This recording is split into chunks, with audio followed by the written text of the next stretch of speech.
comunismo, nazismo, socialismo, até mesmo niilismo e anarquismo. A ideia do anarquismo é que você derrube tudo para que possa reconstruir. E não sabemos de fato como esta coisa reconstruída se parece, mas se deve ser melhor do que está aqui agora, então vamos destruir e começar tudo de novo. Hoje temos até mesmo o progressivismo ou globalismo.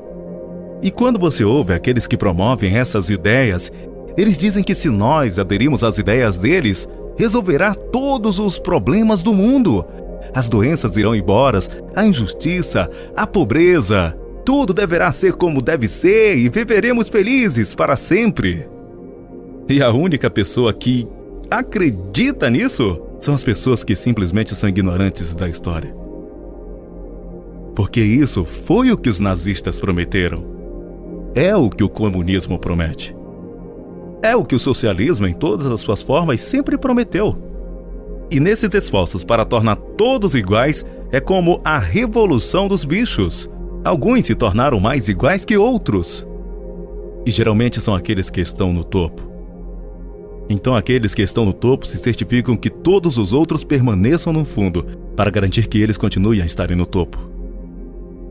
No fim, o que todos esses ismos fizeram foi provar serem mais brutais e desiguais do que os sistemas que se propuseram a substituir. As pessoas que viviam sob o soviético te diriam que era melhor viver sob os czares, por pior que fosse. Quando olhamos para a história, vemos, por exemplo, a Revolução Francesa. E o que isso levou? Começou com uma rejeição de Deus, da Bíblia, e tudo que tivesse a ver com isso. O começou a substituir com o humanismo, e o que o seguiu foi uma série de execuções em massa de qualquer um que não aceitasse o programa. Cortem a cabeça deles! Essa era a devida abordagem. Ironicamente, o último homem a ser executado foi o primeiro a puxar a primeira corda que executou os outros. O que frequentemente é o caso. Choca as pessoas saberem que Karl Marx foi criado como cristão. Era um seguidor cristão até que, literalmente, e a maioria não sabe disso, abraçou o satanismo e se tornou um adorador de Satanás. Ele disse que a religião é o ópio das massas e a religião que ele escolheu foi adorar Satanás e os poderes das trevas. Comunismo era Deus. No sistema mais literal, se tornou seu próprio sistema religioso e se desmoronou como um grande fracasso. Eles ficaram sem nada, exceto cada homem por si mesmo. Para aqueles de nós que testemunharam as décadas de tirania pelas quais o nosso mundo passou no século XX, sobre pessoas como Mao e Fidel Castro, fica atordoado pelas pessoas que admiram esse homem. No Che Guevara, vejo os jovens usando camisetas desse assassino que matou milhares. Eles usam a camiseta como se ele fosse um cara legal. When Karl Marx envisioned socialism, it was merely seen as a stage of tyrannical dictatorship that would naturally collapse to bring about the stage of communism. At the time of Marx, there were not yet any socialist or communist countries. Socialism was merely seen as a stage of state capitalism, where the state seizes control of all means of production in order to more rapidly achieve the communist goals of cultural, social, and moral desolation. Since communism was the goal, socialist dictators have historically always used their powers to attack and destroy the old values of each society. Under Lenin, Mao, and Pol Pot, one of the first steps was a man-made famine that wiped out large portions of the population, leading to a survival of the fittest concept, where many people survived through cannibalism or corruption or under intense fear. Lenin clearly stated, according to the Black Book of Communism, that these atrocities were valuable for communist goals, since it would help bring about socialism, while also destroying people's faith in their leaders and in God. Unfortunately, when many people think of socialism today, they only know its surface talking points. The vague and often lofty-sounding arguments that it will create equality, and its social movements branded as a fight against so-called slavery and oppression. In reality, socialism has historically represented everything it claims to oppose. Socialism is the ideology of slavery, of oppression, of genocide, of mass inequality, and of virulent hatred. The system of communism is based on struggle, and socialist tyrants use hatred as their tool to create this in society.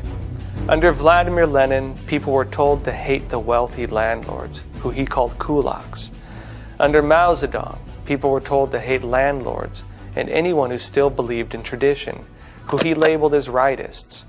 Under Adolf Hitler, who used National Socialism, people were told to hate Jews, who he framed as the wealthy minority. And under today's socialists in the West, people are told to hate all white people and all men, and to hate anyone who believes in traditional culture and family values. Hatred is the fuel of socialism. Hatred is the creed of its followers. They are made to embody what they believe they oppose. This ties directly to Marx's theory of social evolution, that society would move from capitalism to socialism, then to communism. Marxists also frame this according to the Hegelian dialectic theory that conflict leads forward. By fomenting conflict and hatred in society and between various groups of people, socialist tyrants use the social Darwinist theory of survival of the fittest, believing that conflict more rapidly advances society towards the goals of communist desolation. This is what they call progress. During this process, these tyrants brainwash their followers into believing that the people they are agitated to hate are the enemies of the people or represent inequality. This strategy allows a small cadre of corrupt leaders to incite mobs in acts of violence and to use these campaigns of violence and suppression to seize power over a society. This process has been repeated by socialist leaders all throughout the 20th century, leading to its death toll, according to the Black Book of Communism, of over 100 million people. Socialist dictators use and sometimes even create the ills and hardships of society, then use these ills and hardships as tools onto which they latch social policies. These policies are then used to drive society along the progress towards communism. And the social ills they've latched these policies onto are used as the defensive tools which allow them to attack anyone who question the policies. Under socialism, equality is a lie. That is, unless you consider equality the flattening of society into equal misery, under the heel of a massive state bureaucracy led by a corrupt political class. Socialists accuse people of doing what they do, and that deflects criticism from their own actions. They manufacture hardships and use the label of oppression as a tool to attack varying segments of society. Over the last 100 years, socialism and its tyrants who sought to create communist systems created famine, genocide, totalitarianism, mass corruption, moral collapse, and social collapse in almost every instance. The lofty promises and high-sounding statements made by socialist tyrants are merely tools for stringing people along with their true motives. In practice, socialism accomplishes the opposite of what its purveyors preach.